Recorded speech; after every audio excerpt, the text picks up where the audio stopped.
Metode ngirit gas. Oke, ngomong-ngomong nyong ya arepan masak biji mutiara ya guys.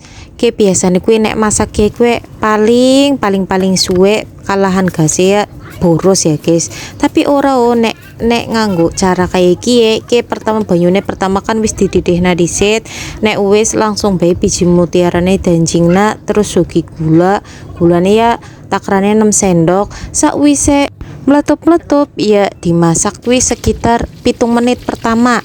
Nek wis langsung bae dimenengna sekitar 30 menit.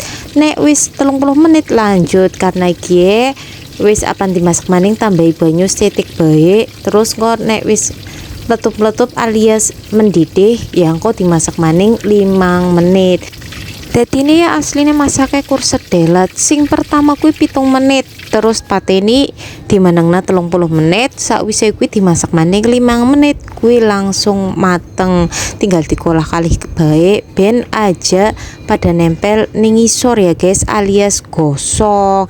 Kayak cara termudah tercepet kayak masak daging nah ya kayak kuwi lah ben cepet empuk ya ora usah kesuwen apa maning ngentengna gas ngentengna waktu ya akhirnya eman pokoknya infone nyong kayak gue bae muga-muga ya batir-batir sedulur bisa nerima ke videonya nganti semene bae ya guys karena wis mateng biji mutiarane matur suwun.